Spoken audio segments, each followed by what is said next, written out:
윤석열 전 대통령이 석방 넉 달 만에 다시 구속이 됐습니다. 수사 개시 22일 만에 윤 전 대통령의 심정을 확보한 특검은 앞으로 수사에 탄력이 붙을 것으로 보입니다. 법원의 판단 배경과 앞으로의 특검 수사 상황을 서정빈 변호사와 자세히 짚어보겠습니다. 안녕하십니까? 네, 어서 오십시오. 네, 지난 1월 19일 현직 대통령으로서는 처음으로 구속이 됐던 윤석열 전 대통령. 지난 3월 8일 구속이 취소가 결정이 돼서 석방이 됐습니다만 넉 달여 만에 다시 재구속 상태에 놓이게 됐습니다. 이번에도 직접 법정에 나와서 무혐의를 직접 항변을 했습니다만 두 번째 구속을 피하지는 못했습니다. 이번 윤석열 전 대통령의 구속이 된 것 어떤 의미가 있다고 볼 수 있을까요? 네, 일단 지금까지 이 길지 않은 시간 동안 특검의 그런 수사 성과에 대해서 조금 평가를 해볼 만한 시점이 아니었나라고 생각이 됩니다. 네. 사실 지금 특검이 출범한 지가 별로 되지 않은 상태입니다. 22일 정도 만에 윤 전 대통령에 대해서 이 구속영장을 발부받았는데 이 짧은 시간 동안 구속영장을 청구하고 또 이걸 발부받았다라는 점은 결국에는 그동안 특검이 이 수사와 관련해서 상당히 빠르게 또 의미 있는 진행들을 해왔다라고 평가를 해볼 수가 있을 것 같습니다. 네. 물론 이전에 경찰이나 공수처, 검찰 등 이제 윤 전 대통령에 대해서 관련 혐의에 대한 조사들이 있었고 이런 기록들이 다수 이 특검에서 확인이 되고 쌓여있던 그런 내용들이 있긴 했을 겁니다. 이제 그렇지만 그럼에도 22일 만에 이렇게 구속영장을 청구해서 발부받았다라는 것은 이 기간 동안 상당히 집중적으로 수사를 진행을 했고 또 의미 있는 어느 정도의 결과를 만들어냈다라고 평가를 할 수가 있을 것 같습니다. 특히 네. 이제 윤 전 대통령 같은 경우에는 이미 내란 혐의와 관련된 재판에서 구속 취소가 된 바가 있습니다. 그래서 한번 이렇게 석방이 되었음에도 불구하고 이 전직 대통령을 다시 한번 구속을 시켰다라는 점에서 쉽지 않은 그런 결과를 냈다라고 평가를 할 수가 있어서 지금 22일 정도 동안의 그런 특검의 수사 내용이 상당히 의미가 있었다라고 평가할 수 있을 것 같습니다. 네. 이제 그리고 한편으로는 앞으로 그렇다면은 남은 수사나 혹은 이후에 있을 그런 재판에 대해서도 어느 정도 전망할 수 있는 그런 지점이 아닐까라고 생각이 됩니다. 결국 구속영장이 발부되었다라는 것은 최소한 구속을 위해서 필요한 그런 혐의들에 대해서 어느 정도 입증이 되었다라고 평가를 할 수가 있을 것 같습니다. 그렇다면은 이제 최장 20일 정도 기간 동안 이 특검에서 빠르게 나머지 수사를 마무리하고 재판으로 넘어갈 텐데 그때 재판 단계에서도 이런 혐의 등을 입증하기 위한 최소한의 그런 증거들은 마련되어 있고 상당히 혐의를 입증할 가능성이 높아졌다라고 평가를 해볼 수 있지 않나라고 생각이 됩니다. 반면 그렇다면 이제 윤 전 대통령 측에서는 향후의 재판 과정에서도 결코 그 변론 과정이 쉽지 않을 것이다라고 전망을 할 수 있는 그런 상황인 것 같습니다. 특히 지금 이 구속영장 실질 심사에서 이제 윤 전 대통령 측에서는 제가 봤을 때는 가능한 그런 모든 지점들을 다 따지고 문제 제기를 하고 또 반박을 했던 것으로 보입니다.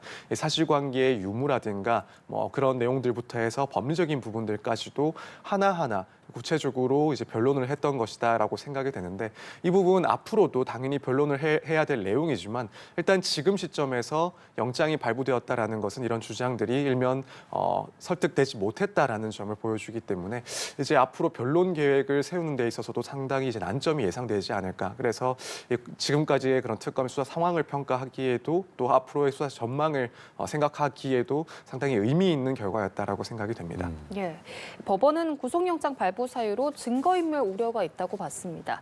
법원이 말하는 증거인멸 우려가 구체적으로 어떤 부분을 이야기하는 건가요?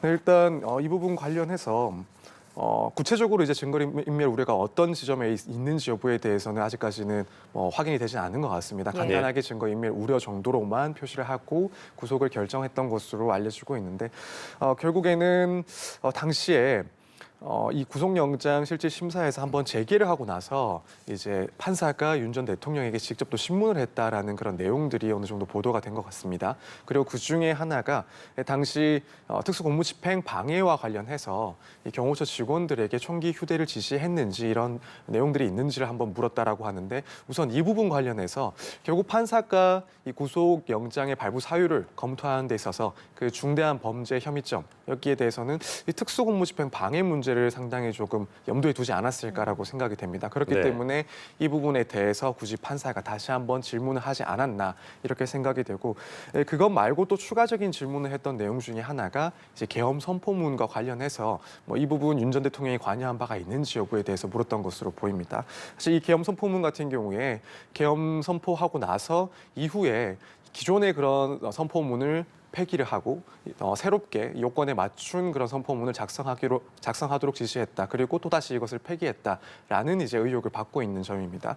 이것은 사실 한편으로는 허위 공문서 작성에 해당하기도 하지만 또 동시에 이런 증거 인멸의 우려를 나타내는 부분이기도 해서 이와 관련해서 이제 법원 입장에서는 이런 증거 인멸의 우려가 어느 정도 현실화되었던 것이 아닌가 조금 신경을 쓰지 않았나 생각이 됩니다. 네. 이제 그것 말고도 특검에서 강조를 하고 또 실제로도 이 영장 발부에 있어서 상당히 중요했다라고 보이는 점은 이제 바로 특검 조사 과정에서 이런 관련자들의 그런 진술이 번복되었다라는 겁니다. 예를 들어 김성훈 전 차장 같은 경우에는 윤석열 전 대통령 측의 변호인이 함께 동석한 상황에서는 윤 전 대통령에게 유리한 듯한 그런 진술을 하고 이제 혼자서 진술을 할 때는 또 불리한 윤 전 대통령에게는 불리한 그런 진술을 했다라고 일단 특검 측에서 알려져 왔습니다.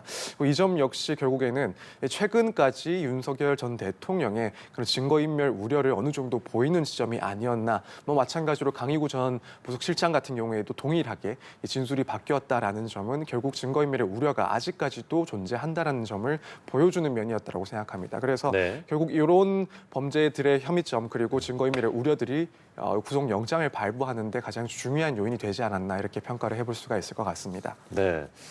이번에 특검이 내세운 5가지 범죄 혐의에 대해서 윤석열 전 대통령 측은 계속해서 혐의를 전면 부인하고 있는 상황이고 구속이 다시 결정이 된 상황에서 이 상황을 그대로 받아들일 수 있을지, 그러니까 뭐 구속적 부심이라던가 구속 취소를 청구할 수 있을 가능성도 궁금한데 일단 그 두 가지가 어떻게 차이가 있는 겁니까?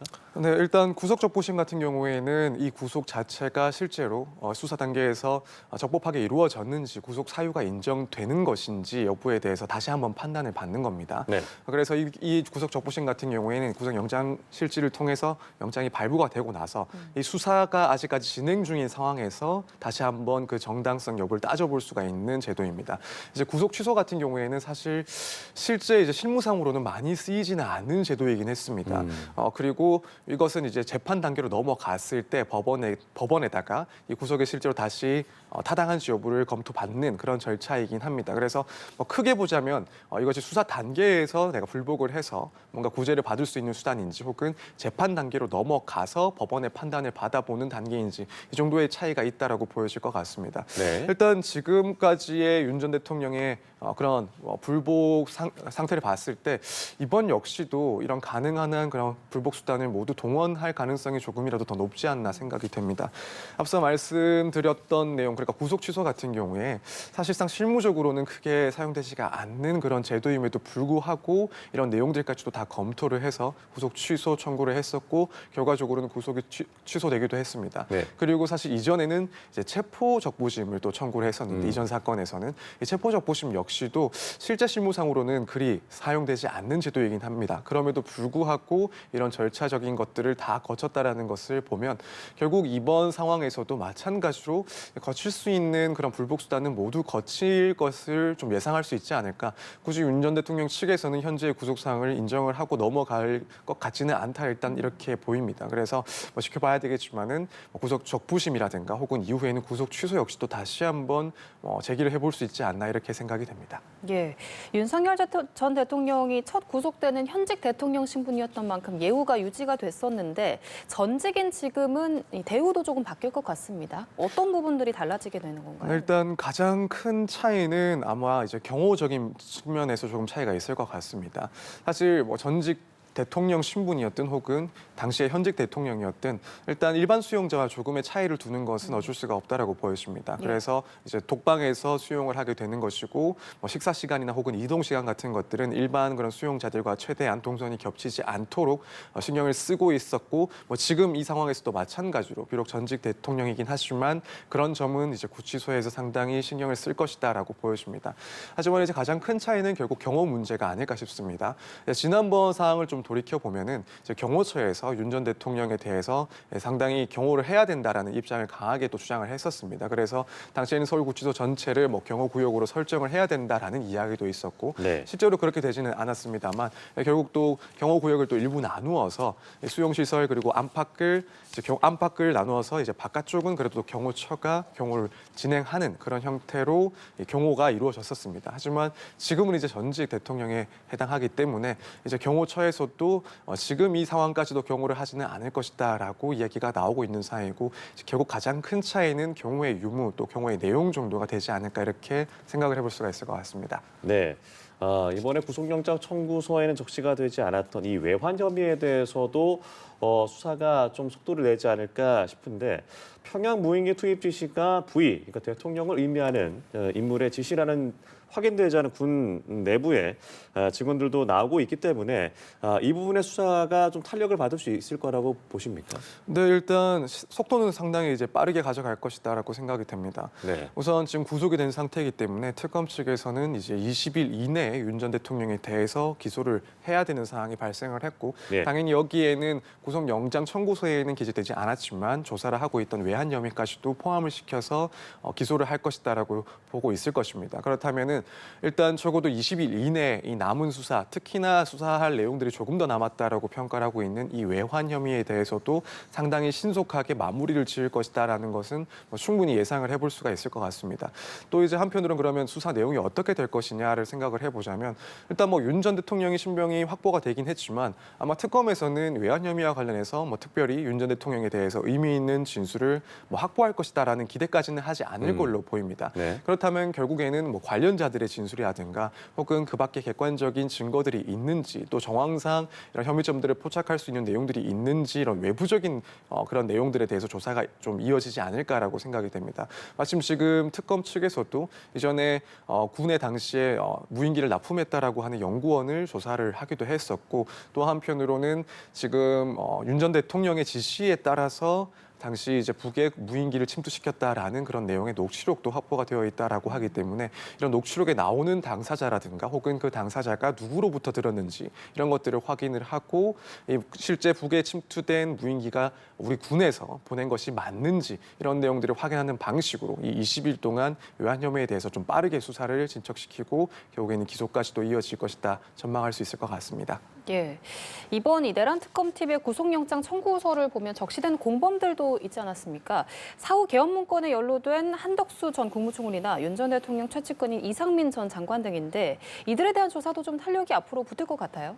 네, 그렇습니다. 지금 뭐 한덕수 전 총리 같은 경우에는 특검에서도 한 차례 조사를 했던 것으로 알고 있고 이제 아무래도 윤 전 대통령에 대한 기소가 눈앞에 이제 닥친 이상 이들에 대한 수사도 훨씬 더 빠르게 진행이 될 수 있지 않나라고 생각이 됩니다. 일단 공범으로 적시된 한덕수 전 총리와 관련해서도 뭐 추가적인 조사가 있을지는 모르겠습니다만 그 혐의점을 찾기 위해서 또 관련자들에 대한 조사가 충분히 더 이어질 수 있다라고 보입니다. 물론 지금 공범으로 적시된 내용이 결국에는 이제 허위 공문서 작성 부분인 것 같습니다.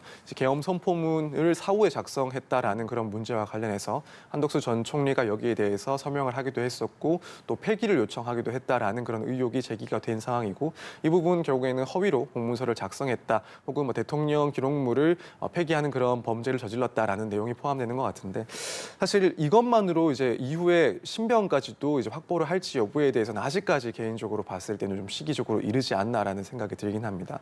물론 지금 보도에 의하면은 특검 측에서는 뭐 한덕수 전 총리 등 이런 관련자들에 대해서도 강제적인 신병 확보를 검토하고 있다라는 이야기가 나오고 있는 것 같은데 일단 지금 죄명 자체가 뭐 다른 그런 문제되는 관련자들보다는 비교적 가벼운 그런 죄명에 해당하기도 하고 이 정도 내용만으로는 뭐 강제 구인 등을 조금 꾀하기에는 어렵지 않나라는 생각이 들긴 합니다. 그렇다면 아직까지 단계에서 예측을 하기로는 뭐 추가적인 수사를 통해서 뭐 불구속 기소를 할 가능성도 뭐 있다라고 보이고 물론 수사를 조금 더 진척을 했을 때 내란과 관련된 그런 혐의점들이 어느 정도 포착이 된다라고 한다면 그때 가서는 뭐 지금 이 구속영장 청구를 했던 것처럼 강제 신병의 그런 절차도 거칠 가능성이 남아 있지 않나 이렇게 생각해 볼 수 있을 것 같습니다. 네, 알겠습니다. 윤석열 전 대통령 오늘 새벽 전현직 대통령으로서는 처음으로 재구속 상태에 놓이게 됐습니다. 관련 내용 서정민 변호사 짚어봤습니다. 고맙습니다. 고맙습니다. 감사합니다.